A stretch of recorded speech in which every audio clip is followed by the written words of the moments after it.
everybody. I'm Bill Sanders, and this is WatchArtSci. Today, we're going to review Stephan's vintage collection. I call it vintage gold because they are some great watches that he have. In honor of that, I'm wearing my 1968 Patek Philippe Calatrava. Okay, let's get going. The first thing I want to talk about is that watches that have been in production after 1983 sort of represent one class, and those that are before it represent another. In the past, I've talked a lot about watches that have fancy watches, well, I'll put it that way, luxury watches that have not the best embouches, okay? In other words, the embouches or the movements are not justified by the cost of the watch. Okay, well, I'm going to back up now before 1983 to a time when you still had a lot of the same issues, but they were different, okay? And so were the movement makers. Before 1983, and after a certain other point, there were two large organizations that had most of the watches and the movements. One was called ASUAG, and I'm not going to try to pronounce it, but it was a big organization with lots of watch companies that were part of it and a lot of movement companies. Now, importantly, one of the sections of ASUAG was called embouches SA. And embouches SA had, among others, there were lots of movements that came and went or got absorbed, or are four of them that I wanted to mention quickly. Valjoux, that at the time was mainly made the chronographs, ETA that made the automatics, Pazu and Unitas were another two. One of the reasons I became familiar with Pazu because I found one in my El Lara.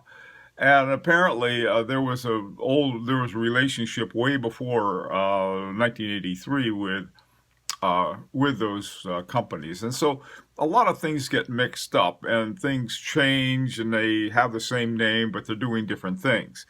The other big organization or holding company, whatever it was called SSIH, and it was originally formed by Omega and Tissot. And they had this really incredible movement organization company called Le Mania. Okay. Anyway, Le Mania had manual chronographs, automatic time-only movements that they had created. And they were really good outfit. And now what happened with the banks, the watch companies were in terrible trouble back during this time because of the quartz movements coming from Japan that were more accurate and a lot cheaper.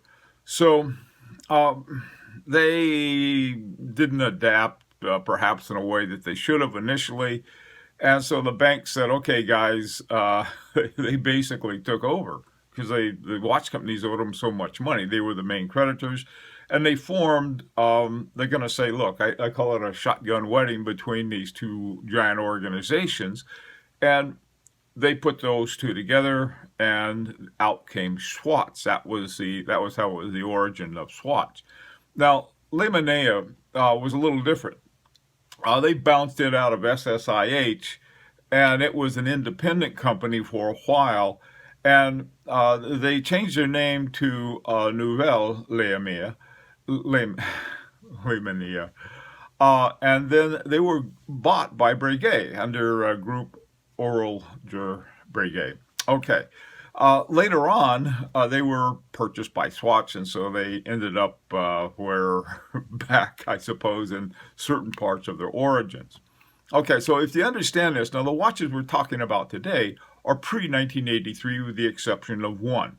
So let's get going and take a look at the Stephan's collection.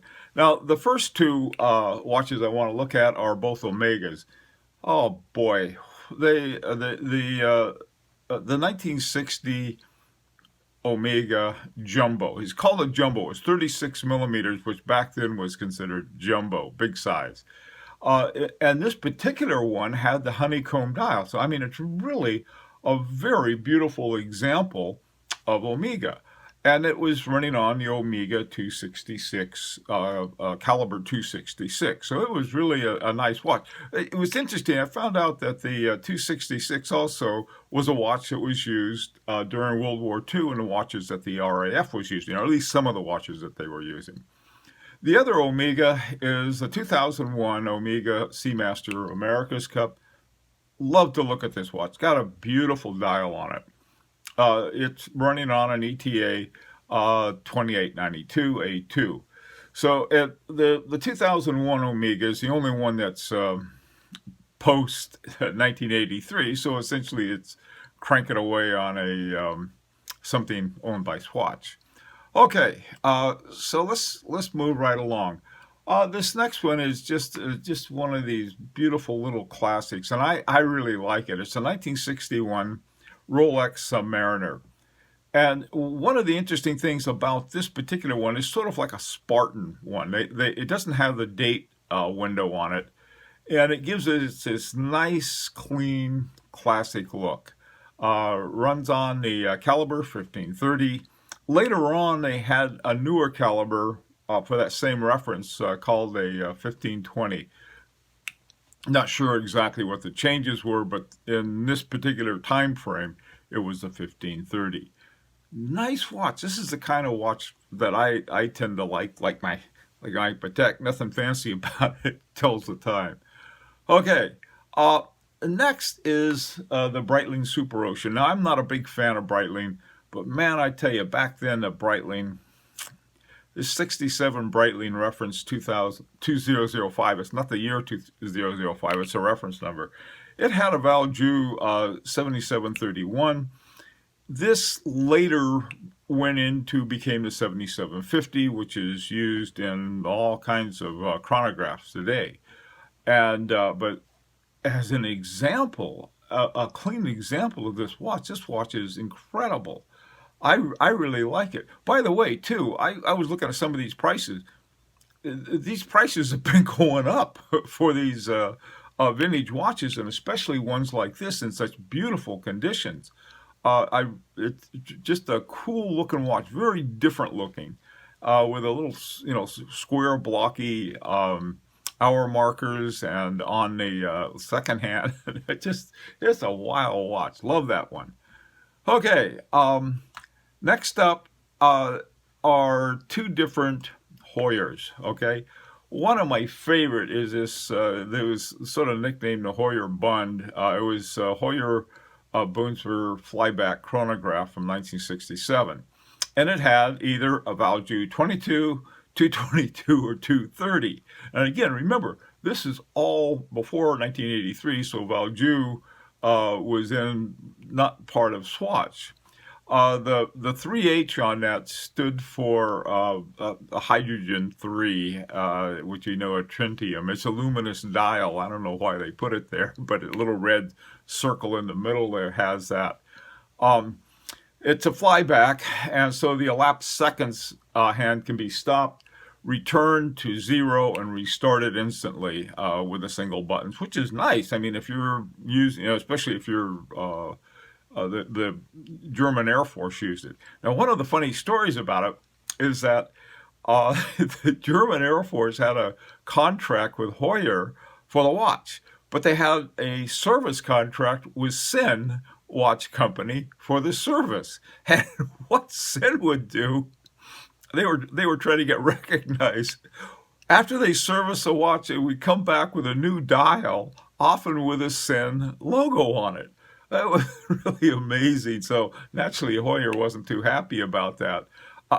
But anyway, it's one of the watch stories, which makes this watch, I think, really a very interesting one. And again, that's another one. Collectors love to get those Hoyer Bunds if they can find them. And this one looks to be in perfect shape. Okay, the next one is another Hoyer, and this one is called the Ottavia GMT. And it was around from this particular model was only around, was less than 2 years, from 68 to 69. And it has the Pepsi bezel, rotating bezel on it. And I call it the roulette wheel version. There were 3 or 4 of them in this series. And this one, which had I think the shortest time that they were actually producing and selling them, it looks like a roulette wheel with the little lines between them. The other ones have lines that separate the different numbers, but they're set further apart. That looked like a roulette wheel to me. And again, it's in beautiful shape. Here you can, if you look at the lines that I made for, you have a Venus 188 to a Valjoux 7733 to a Valjoux 7730. This is the second generation, and this is what was in this watch. And then it went on into the later on. This one was this particular model had that movement in it. So I got to tell you, man, this is a gold mine. I had no idea of the values of these watches that Stephan had until I started trying to find out more about them.